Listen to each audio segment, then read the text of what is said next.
Hello everyone, कैसे हैं आप सब। तो आज की इस वीडियो में हम लोग बीएचयू के एक पॉपुलर कोर्स बीएचयू बीकॉम के बारे में बात करेंगे। जो भी स्टूडेंट्स बीए या बीएससी के अलावा किसी और कोर्स के लिए सोच रहे हैं या प्रिपरेशन करना चाहते हैं, तो उनके लिए बीकॉम एक बेस्ट ऑप्शन हो सकता है। इस वीडियो में हम लोग इसके entrance syllabus, paper pattern, number of seats, eligibility, course fees और भी इंपॉर्टेंट चीज़ों के बारे में जानेंगे। तो चलिए शुरू करते हैं। This is Mohan and you are watching BHU online preparation. First of all हम लोग एलिजिबिलिटी के बारे में जान लेते हैं कि योग्यता क्या है बीएचयू बीकॉम की। तो आपको बता दें, अगर आप 10+2 किए हैं, पास्ड हैं या अपेयरिंग हैं, आप अप्लाई कर सकते हैं। 50% मार्क्स आपका ओवरऑल होना चाहिए। लेकिन एक इम्पॉर्टेंट चीज़ इसमें ऐड ये होगी कि आपके 12th में commerce, economics, maths, computer science या फाइनेंस या कॉमर्स से रिलेटेड कोई एक सब्जेक्ट होना चाहिए। इस पे आप लोग ध्यान दीजिएगा। अगर आप में से किसी स्टूडेंट के इंटरमीडिएट में इन सब्जेक्ट्स में से कोई सब्जेक्ट्स नहीं है, तो वो एलिजिबल नहीं है बीएचयू बीकॉम के लिए। उसके बाद एज की बात कर लें तो एज आपकी 22 ईयर से ज़्यादा नहीं होनी चाहिए। जो एज आपकी कैलकुलेट की जाएगी वो 1 जुलाई 2022 पे की जाएगी। ठीक है, अगर आप नेक्स्ट ईयर के लिए देखें तो ये हमेशा यही की जाती है, जो जिस साल इंट्रेंस होता है उसके 1 जुलाई से और उस डेट से कैलकुलेट की जाती है, उस ईयर से। इसमें लेकिन अगर आप ओबीसी या एससी एसटी पीएच से बिलोंग करते हैं, अगर आप ओबीसी कैटेगरी से बिलोंग करते हैं तो आपको 3 ईयर का रिलैक्सेशन मिलेगा। इट मीन्स आपके लिए 25 ईयर मैक्सिमम एज होगी। और अगर आप एससी एसटी एंड पीएच से बिलोंग करते हैं तो आपको इसमें पीएच मत इट मीन्स यहाँ फिजिकल हैंडीकैप्ड है, ठीक है, तो यहाँ पे आपको ये मिल जाएगा 27 ईयर मैक्सिमम एज के लिए। तो ये हमने देख लिया एलिजिबिलिटी, जो कि काफ़ी इंपॉर्टेंट है, आप लोग इस पर खासा ध्यान देंगे। उसके बाद हम लोग देख लेते हैं इंट्रेंस सिलेबस के बारे में। आप सभी लोगों को पता है कि बीएचयू बीकॉम का जो इंट्रेंस है वो सीयूईटी यूजी के अकॉर्डिंग एडमिशन लिया जाएगा, और उसने थोड़े से सिलेबस में अपग्रेड किए गए हैं, थोड़े से अपडेटेड सिलेबस हैं, तो उनको हम देख लेते हैं। आपको 2 सेक्शन एग्जाम में करने हैं। सेक्शन सेकेंड, जो कि ये डोमेन स्पेसिफिक है। डोमेन का सीधा सा मतलब है कि सब्जेक्ट स्पेसिफिक। इसमें आपको जो फर्स्ट सेक्शन होगा, फर्स्ट जो पोर्शन होगा आपके सेक्शन में, वो होगा अकाउंटेंसी से। अकाउंटेंसी का सिलेबस आपको डिस्क्रिप्शन में मिल जाएगा, वहाँ से आप डाउनलोड करके देख सकते हैं। ये 12th के ही लेवल का रखा जाएगा। और दूसरा जो सब्जेक्ट होगा वो होगा बिजनेस स्टडीज़। अकाउंटेंसी में आपको अकाउंट से रिलेटेड चीज़ें और बिजनेस स्टडीज़ में बिजनेस से रिलेटेड क्वेश्चन आपको पूछे जाएंगे। आपको इनमें जैसे अकाउंटेंसी में आपको मिलेंगे 50 क्वेश्चन, लेकिन आपको अटेम्प्ट करने हैं 40। ये सीयूईटी का एक नया एक्सपेरिमेंट है। अगर आपको 10 क्वेश्चन नहीं भी आ रहा है फिर भी आप फुल मार्क्स गेन कर सकते हैं। इससे आपको बेनिफिट होगा आप सभी लोगों को। बिजनेस स्टडीज़ में भी सेम है, आपको मिलेंगे 50 क्वेश्चन, लेकिन आपको अटेम्प्ट करने हैं 40, और 40 पे ही फुल मार्क्स मिलेगा। इसको और भी हम लोग डिटेल से आगे बात करेंगे। सेक्शन थर्ड जो है वो जनरल टेस्ट का है। जनरल टेस्ट में क्या क्या पूछा जाएगा इसको आप लोग देख लें। General knowledge, current affair, mental ability, numerical ability and quantitative reasoning. ये पोर्शन आपको जनरल टेस्ट में जो है वो इससे ही रिलेटेड क्वेश्चंस आएंगे। 75 क्वेश्चन होंगे इस सेक्शन में, आपको 60 अटेम्प्ट करने हैं। तो ये आप लोग ध्यान रखिएगा, इस सिलेबस के अकॉर्डिंग ही आप लोग प्रिपरेशन करिएगा। इसके बाद हम लोग पेपर पैटर्न के बारे में डिस्कस कर लें। तो जैसा अभी हमने सेक्शन के बारे में डिस्कस किया, उसी तरीके से पेपर पैटर्न में आप देखेंगे कि आपको 40 क्वेश्चन अटेम्प्ट करने हैं, जहाँ ये आपको इस टेबल में दिख सकता है। और आपका जो एग्ज़ाम होगा वो फर्स्ट स्लॉट में होगा मॉर्निंग सेशन में। भी अगर कोई वैसा नोटिफिकेशन आए तो ये चेंज भी हो सकता है, तो उस पर आप लोग एडमिट कार्ड के टाइम आपको जो कंफर्म जो होगा आपका स्लॉट वो उसमें गिवन होगा।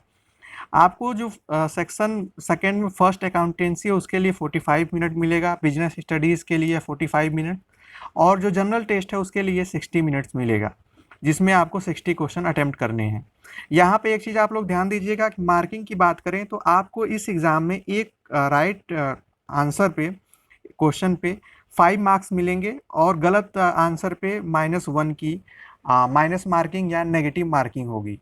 और ओवरऑल अगर टोटल क्वेश्चंस की बात करें तो आपको 140 अटेम्प्ट करने हैं, जिसके लिए आपको समय मिलेगा 2.5 घंटे का। और जो आपका फुल मार्क्स होगा वो 700 का होगा। आपको बता दें कि आपका marks as it is BHU calculate करेगा और इसी पे मेरिट बनाएगा, आपके लिए कोई चेंजेस नहीं है, इसका ध्यान रखिएगा। उसके बाद हम लोग सीट्स डिटेल की बात कर लें तो सीट्स में पहले मेन कैंपस की अगर बात करें तो मेन कैंपस में आपको 286 सीट्स इनटेक है, अवेलेबल है। और VCW जो कि यहाँ देखेंगे आपको 2 कॉलेज जो है ये ओनली फॉर फीमेल है, जिसमें 96 सीट्स है और इसमें भी 96 है।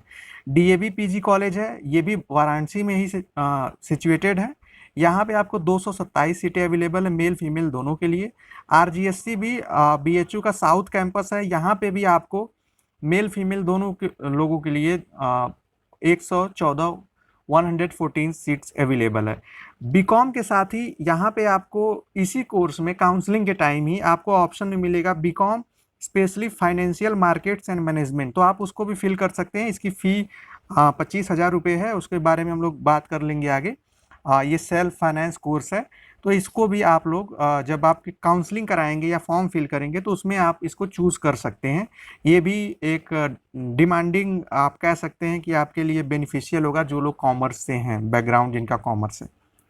कोर्स फीस की बात करें तो अगर मेन कैंपस की बात करें तो अगर आप एडमिशन लेते हैं तो 1980 रुपये आपकी फ़ीस लगती है फर्स्ट सेमेस्टर में। ऑनवर्ड्स आपकी फ़ी जो होती है वो लगभग 1000 रुपये लगती है पर सेमेस्टर, नेक्स्ट जो ऑनवर्ड सेमेस्टर्स होते हैं, इसीलिए यहाँ पे गिवन है फर्स्ट सेम की फ़ीस है। हॉस्टल मेन कैंपस की बात करें तो वो 4200 से 4500 रुपये तक आपकी फ़ी चार्ज होती है फर्स्ट ईयर के लिए। उसमें फिर नेक्स्ट सेमेस्टर में 1500 रुपये ऑनवर्ड्स आपकी फ़ी लगती है। इसमें सिर्फ और सिर्फ लॉजिंग की फ़ी है, फूडिंग की नहीं। फूडिंग को आपको अपने से देना होगा और पर डे के हिसाब, पर डाइट के हिसाब से आपको पे करना होगा।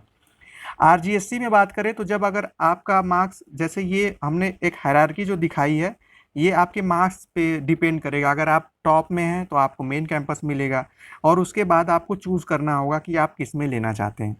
तो आप देख सकते हैं RGSC में जो आपकी फ़ी है वो 25,000 पर एनम फ़ी लगेगी। AMPG में जो फ़ी है वो 22,000 पर एनम है, एक साल की फ़ीस है 22,000 रुपये। इसी तरीके से VCW जो वसंत कॉलेज ऑफ वुमेंस है, यहाँ पे भी आपको 22,200 रुपये फ़ी लगेगी। DAV में ये फ़ी 10,322 रुपये हो जाती है पर एनम।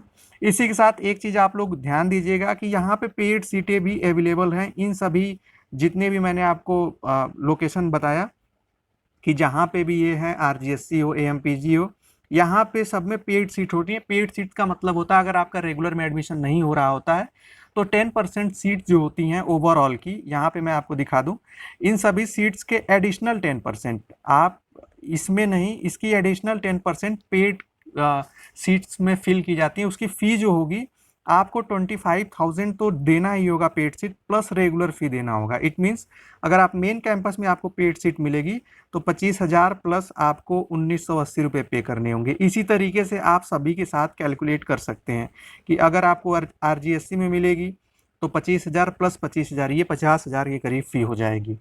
तो ये आप लोग ध्यान दीजिएगा। तो आई होप आपको जो मैंने इस वीडियो में जो चीज़ें बताई, जो टॉपिक्स पे बातें की, वो समझ में आई होंगी, चाहे वो कोर्स फ़ी की बात हो, सीट्स डिटेल्स की बात हो, या पेपर पैटर्न, या एंट्रेंस सिलेबस, या एलिजिबिलिटी।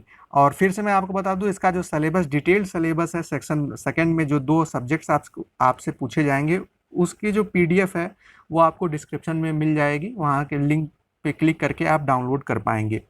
तो आज के लिए इस वीडियो में सिर्फ इतना ही, और नेक्स्ट वीडियोस में हम लोग और भी BHU के कोर्सेज और अपकमिंग टॉपिक्स पे हम लोग बात करेंगे। मिलते हैं नेक्स्ट वीडियो में, तब तक के लिए bye bye and take care.